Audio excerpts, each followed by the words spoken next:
What's up, everybody? Welcome back to another reaction here on TCG University for the card game UniVersus.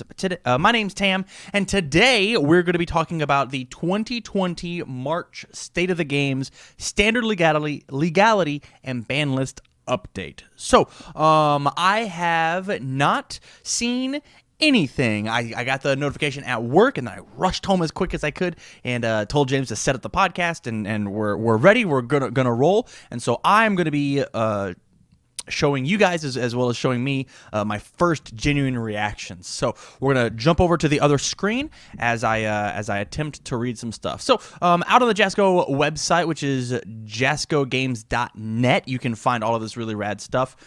James, can you make that font just a little bit bigger for me? Correct. It is March 2020 State of the Game Standard Legality and Ban List update. It says good day. Thank you. Good day, UFS and UniVersus fans. What a wonderful start to the year. Thank you for everyone who joined us in Las Vegas a couple weeks ago at the finals of UFS World Championship event. We had a record-breaking attendance of 43 teams and 150 players for singles. Good job, guys. That's all the community. Congratulations. As we close one book, so opens another. UniVersus as a format will begin its first competitive season later this month. I believe that's out in California. Correct, James? Sacramento, California. Yep. The standard format will stay intact and progress normally. That being said, we have some updates and information to share with you. Standard legality, DLC. The cards in the DLC packs will be standard legal on the day of the commercial release of that pack. So currently, the Grim Fairy Tale DLC stuff is legal, but anything that you got promotion-wise at Worlds is not legal until it comes out. So the UFS... What? It depends on when it's released. I don't remember. There's a whole reaction video where it tells you the date over and over and over again. The 2020 Worlds Championship promo cards, Soul Calibur, and A Moment of Rest are standard legal currently. They will be available for pack redemption in the upcoming months. We are ready to offer these cards, so we'll let everyone know with an announcement. Okay, so rad. So the cards that we got as a prize support are not gated behind any sort of time wall. They are legal now. That's really, really good because I think we're using those in some of the Campus Championship decks that we just recorded for this past week. So, whew, thank goodness for us. Combat Ash. Oh my goodness, I'm so excited for this. Combat Ash promo included in the Evil Dead 2, the board game Kickstarter pledges, will become available following a couple fulfillments of the Kickstarter project. We expect this to be finished by the end of April, which means that tentatively we will be offering Combat Ash for redemption sometimes in early May. Amazing. I have so many people, so many of my friends saying that the reason that they are willing to play the game because Ash from Evil Dead's in the game. So awesome, awesome. Good on you, Jasco.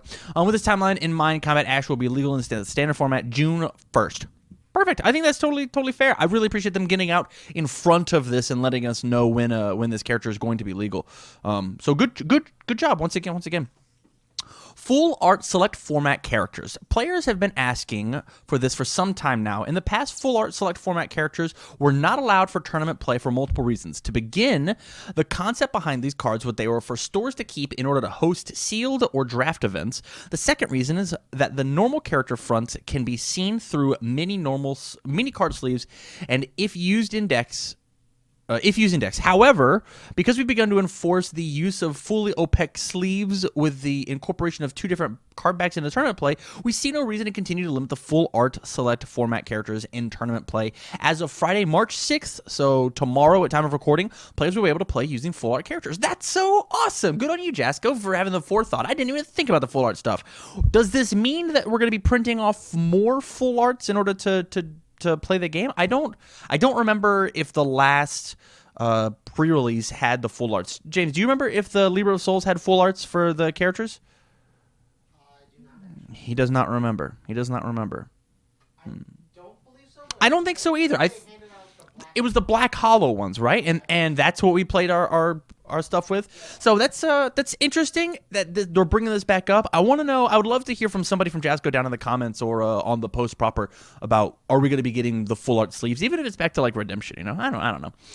Moving on. Ban list update. Oh, I'm so excited. Okay. All right. Effective immediately, the following cards are banned in standard format. We've got Shield Big Bang. Knew it. Thank goodness. Gill 1 dot. Okay, I'm in. Jetta 2. I'm sad, but I agree. A little further, Quan Chi 2 dot. That's interesting. Shinnok 1? Why? Why?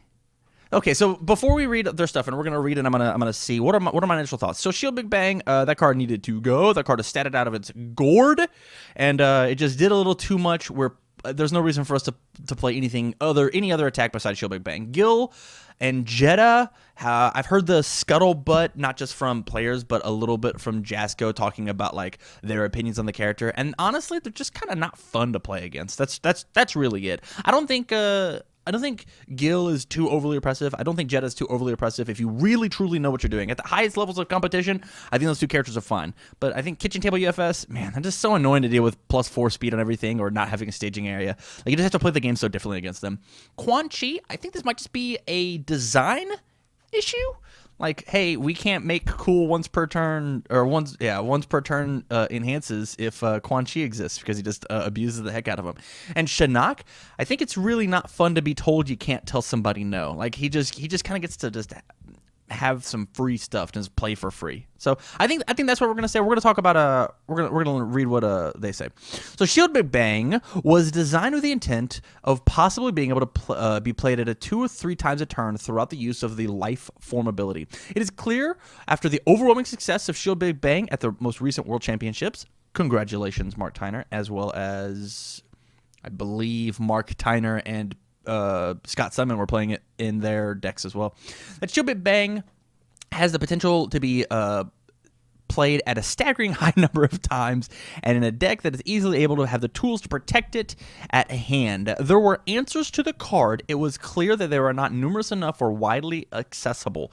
The inability to mount even a passing attempt at defense against the attack turn has proven to be far beyond our expectations. With Shield Big Bang being efficient as it is, we see no other reasonable solution than to simply ban the card. I'm down. I'm super, super down. I think we could have errated it, but Jasco's not a huge fan of just form once per turn. And then you do it literally what it wanted, twice per turn, and then you have to play just a bunch of more Shield Big Bangs. I think an errata would have been fine because it gives you 2 assets by using 2 momentum. I think an errata would have been fine, but I'm totally cool with just banning it outright. Maybe they're seeing some combos that I'm not seeing. So good on you, Jasco, for taking care of it. Gill has had staggeringly great success. Staggeringly is a good word. Staggeringly is a great success in the recent past. His speed enhance alone would be very good, but gaining vitality in addition on a large number of attacks means that he plays a very unfair game. When creating attacks for new sets, Gill impacts the decision of many attacks as too few keywords can make the attack just more fuel for the Gill machine. Yeah, that's totally fair. I really appreciate them thinking about wanting to not stat cards just like and give keywords all willy-nilly, right? And so like getting rid of Gill and saying that maybe gaining the vitality is a little too much. Maybe instead of gain 1, it could have been gain 2, or maybe like a twice per turn type of thing. But I appreciate them wanting to have the forethought to make the game healthy. So once again, I totally agree with this. Jetta. Being able to build out a staging area in order to defend against your opponent is a core aspect of this game. The massive amount of pressure that Jetta puts on his opponent in antithesis of this aspect is overwhelmingly considering the tools he currently has available. Yeah, I totally agree. Why'd you print Tira stuff? When considering action on Jetta, it was wondered if removing some of his tools might instead be the correct answer to the problem. However, through multiple decisions we've discussed that it's less impactful to what is mostly a healthy format to just remove Jetta from legal play. Yeah, I totally agree. What this says is, as opposed to Jetta being the biggest fish, now we can play a Tira deck, and Tira essentially is Jetta, but just like it's a hard once per turn. You get to draw extra cards. You can essentially still play your Jetta deck just under some different mechanics, different characters. I think this is totally the right play. Jetta was a powerhouse. There's a reason I played him in teams. And there's a reason that Chris Nixon's had such success with him as a character. Like this he's won a bunch of PTCs. I think it's like 2 or 3. This character is a monster, and he just puts so much pressure on your opponent that they can't necessarily deal with because of adding cards to your momentum. A lot of the anti-foundation removal stuff doesn't stop adding it to momentum. It normally stops removing or destroying, but like it's like Jetta 2 has a loophole in order to stop the destruction. So once again, good call. I actually would love to know what thoughts they were having of like what are the other cards that you could get rid of from Jetta 2 in order to make him possibly fine. But that's just like me being just morbidly curious. Moving on. Quan Chi. Quan Chi's second iteration was an attempt to fix what was thought to be the most egregious issue he presented. The previous version of Quan Chi had an unlimited use of his responsibility and could use his enhance for any number of attacks during a turn. It was thought that limiting the enhance to twice per turn and the response to once per turn was enough. And that's it? Is that all that they have to say about it? Oh, there's another paragraph. All right. Unfortunately, Quan Chi's ability makes far too efficient use of strong once-per-turn abilities. Yeah, perfect. We want to continue to design and print 5-hand-sized characters as a style of play in this game. However, the existence of Quan Chi directly inhibits our available design space, as we must keep him in mind. Clearly, this is not always able to be held in the forefront of design and would result in much less powerful and thus less desirable 5-hand-sized characters. We here at Jasco Games all agree that it's better to be able to have more options during design than to keep a single problem character around. Plus, Scorpion killed Quan Chi. Like, he came back, Scorpion killed him in the games. It's fine that he's gone. I actually completely and totally agree. The best Sungmina deck that existed at Worlds this past year was a Quan Chi deck. Just being able to form enhance once per turn and just do a bunch of crazy stuff. Like, that's the reason she's so cool, is that once per turn I get to make this really big attack, and Quan Chi gets to do that twice. I think he gets to do it 4 times. It's lame. It's super lame. I'm glad this character's gone. Good on you. And then Shinnok. Shinnok has not had any problems performing well at events. While he has not won first place at any event, this character is an issue due to the lack of interaction he allows. I totally agree. Not only are any abilities he plays not able to be canceled, but he punishes opponents for attempting to put together a proactive game plan. In the end, we believe the current state of the game is better off without Shinnok in it. That's so interesting. That's so interesting that we have this kind of non-interactivity, but like we kept things around like Toguro Brothers, or honestly like even Revoke. Like, I get the fact that Shinnok says that like he just can't be negated at all, but like negate and destroy something is like nutty. Yeah, I guess it's fine, but I mean at the same time I just don't think Shinnok's had like any sort of legs in order to see it. But at the same time, this is the most egregious in my personal opinion, because like my answer to Shinnok is just play the game better. But like you could also say the same thing about Gill and Jetta, right? Just play the game better. Shinnok's had not any problems performing well at events. Yeah, this feels like a Dimitri ban. Dimitri 1 never won anything either. Yeah. I guess I'll have to agree, since it's the format, right? But this one's a little sus to me. Anyways, I'm in. We continue.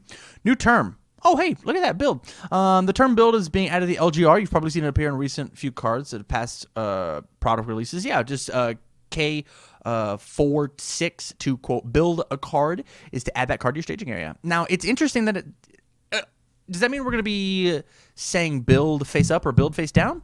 Because it does not say that build is specific for face up, face down. That's something I'd love to have some clarity on. Are we going to build up or down, or is there an assumed build state? It will always build face down unless stated otherwise, or it'll always build face up unless stated otherwise. I think that's an important clarity. But the living game rules and standard legality and errata documents have been updated to reflect these changes. So, my overall opinion on the state of the game,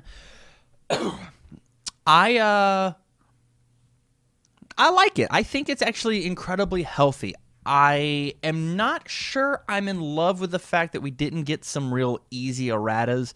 I think, and we're for sure going to talk about this in a greater depth of up on the podcast. Like, Spirit Shotgun maybe should have been, instead of it does whatever it does, it just gives it the keyword throw. So there's actually some hate in the game for it. I think that we easily could have tossed Toguro Brothers on this ban list or given it an errata. Like, there's so many cards that I think are just tweaked a little bit too far, but I appreciate Jasco pushing the game forward in the correct direction. I think all of these bans are healthy for the game, even if I'm not 100% on board with the Shinnok ban. I can respect and I can understand and appreciate what Jasco's trying to do for the health of the game. So thank you, Jasco. I really, really appreciate it. The only other thing that I have found lacking, that I'm a little wanting, is I actually wish that I had a watch list. I think it'd be really interesting to see what Jasco's like people have talked about this card, right? Like Toguro Brothers. I would love to hear them like, hey, we heard some scuttlebutt at World that Toguro Brothers is not a healthy card. We heard some scuttlebutt that X, Y, and Z are not healthy. And here's the reason that we're going to leave them in the game for just a little bit longer, and we're going to see if we can clear things up. I would love to hear that kind of interaction. But that's I think that might be me just like asking a little too much from the Jasko, and maybe them showing their hands. I don't know what that would do to the secondary market and so on and so forth. But yeah, what are your guys' thoughts on the March 5th ban list? Let me know down in the comments down below. Let's have a real conversation about it. I'm excited as we move into the UniVersus year. I think that's the word. UniVersus format, UniVersus card game, UniVersus life. So this has been Tam from TCGU University. Thank you very much for watching the video, and as always, stay learned.